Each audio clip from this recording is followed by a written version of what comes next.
En la década de los 90 se inicia una nueva era en los museos basada en el conocimiento, que sustituye a la posindustrial, vigente desde finales del siglo XIX. Este cambio de era, centrado en la generación y transferencia de conocimiento, ha producido variaciones en los procesos de producción y comunicación del museo. La visita al museo ha pasado en las últimas décadas de ser una actividad de consumo pasivo a buscar un acercamiento a los objetos de una forma más activa. En palabras de Eileen Hooper Greenhill, los museos son concebidos actualmente como lugares de aprendizaje activo, donde se va en busca de una experiencia física que utilice todos los sentidos. Por este motivo, coleccionar se ha convertido en un medio para conseguir un fin, el de acercarse a las personas y conectar con sus intereses y necesidades.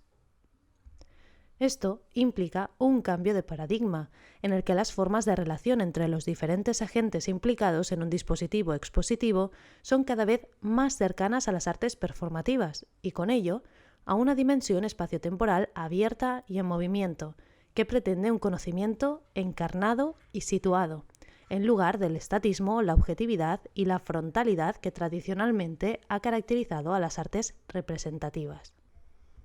El museo está en una etapa de cambio y revisión crítica que afecta al conjunto de dispositivos que conviven en la institución, el de colección, exposición, programas públicos y educativos. En esta ocasión nos centramos en las prácticas curatoriales, por lo que ponemos el acento en el dispositivo de exposición. El dispositivo expositivo es una parte visible de las epistemologías que operan en el museo, es decir, de los discursos, prácticas y técnicas que configuran lo que Rancière llama el reparto de lo sensible, esto es, una economía de espacios, tiempos y formas de actividad. ¿Cómo se configuran estas epistemologías en la institución museo? ¿Quiénes tienen acceso y quiénes quedan al margen de este espacio común?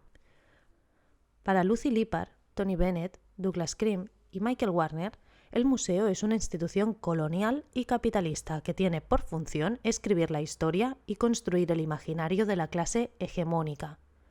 Pulve Preciado recoge el trabajo de estos pensadores para quienes la historia del arte es el discurso estético legitimador de la clase hegemónica. La exposición, suscribe, es su dispositivo central de representación y la pared vertical, el espacio enfrente al que se construye la mirada del sujeto masculino, blanco, válido y dominante.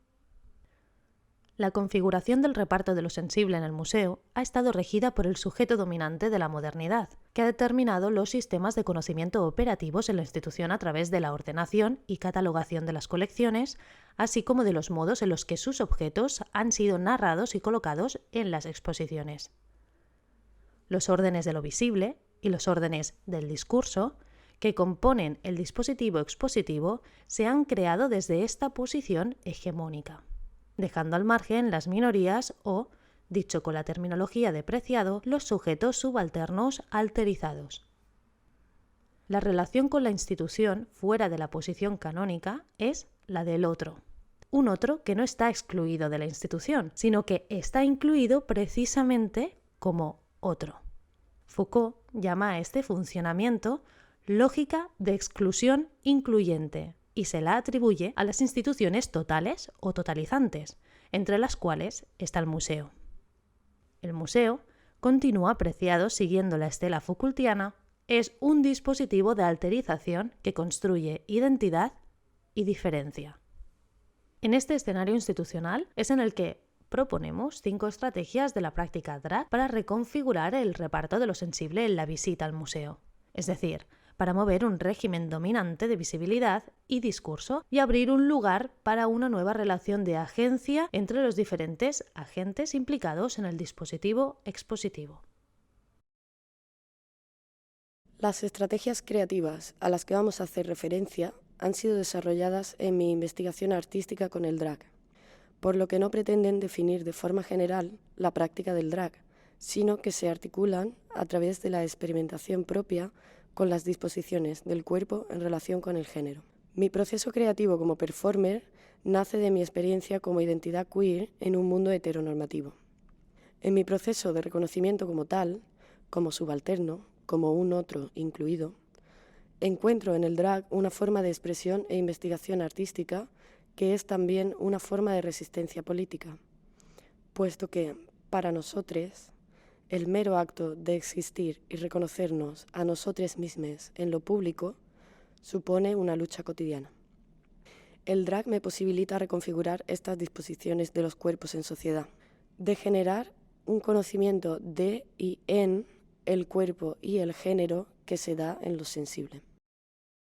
En mi trabajo como performer drag king, adopto y desarrollo de forma paródica los códigos estéticos de la masculinidad hegemónica asociados a la idea de poder, explorando, cuestionando y resquebrajando las ideas de masculinidad y poder que operan en la sociedad machista occidental, así como la relación entre ellas. Las estrategias creativas que he desarrollado en mi trabajo funcionan para crear una performance en la que se produce una interferencia de las normas y saberes de género establecidos, o, para Rancière, en el régimen de visibilidad que rige la mirada del público. El régimen heteronormativo analizado por Butler, que Preciado narra en tanto era fármaco pornográfica. A través de y en esta interferencia se abre un lugar para la emergencia de nuevas posibilidades relacionales entre las subjetividades implicadas. Las estrategias que he desarrollado en mi práctica son la desnaturalización del género o hacer como si se fuese otro,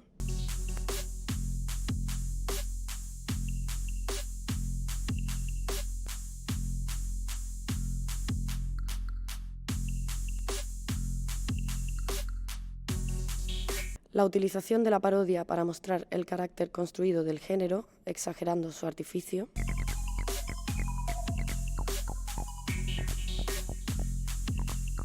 la relación con el público y el espacio como ejes que construyen el significado de la obra,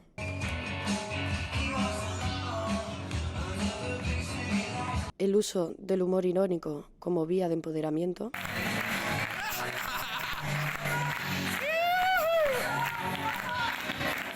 la revelación como aquella acción por la cual se revela algo que está evidentemente oculto a la apariencia. En esta ocasión abordaremos las potencialidades de aplicación al ámbito del museo de la primera de ellas, que expongo a continuación: la desnaturalización del género o hacer como si se fuese otro.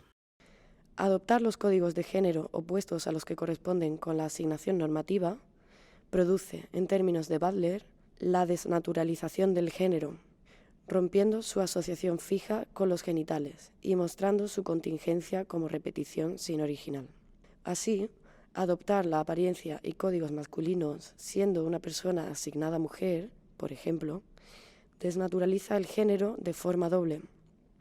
Por una parte, está mostrando que la masculinidad no se corresponde a una sexuación masculina, y por otra, muestra que una sexuación femenina no se corresponde con la feminidad. Esta operación de desnaturalización puede desplegarse de forma opuesta en subjetividades diferentes.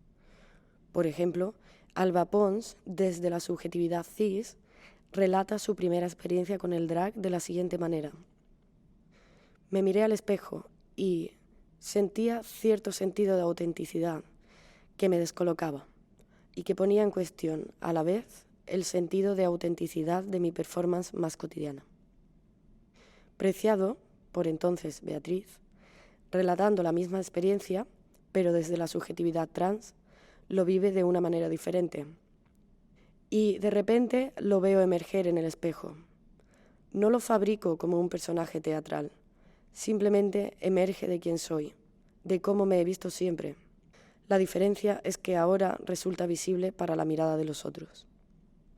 Este proceso de conocimiento de la construcción performativa de género se adquiere en y a través de la experiencia en el cuerpo, interrumpiendo a la subjetividad. Es un contrasaber, es un conocimiento que es de construcción de la forma de conocer misma, a la vez que es también la construcción de una nueva. Este saber es complejo. Por una parte, puede ser otro, y por otra, el uno que configura a ese otro es también un otro. Es decir, es el saber paradójico de que lo uno es lo otro. Este saber opera reconfigurando las relaciones del sujeto consigo mismo y con otros, transformando los lugares de representación y enunciación, cambiando de lugar lo visible y lo invisible. Se trata de la reconfiguración de lo que podemos llamar, con Rancière, un nuevo reparto de lo sensible.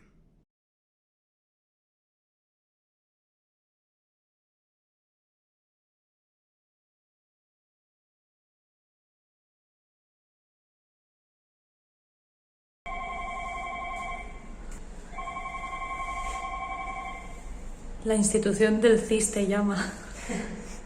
Pues dile que no estoy. Estoy de baja por enfermedad. Y no puedo ir a trabajar al sistema CIS, lo siento. Ni hoy ni nunca.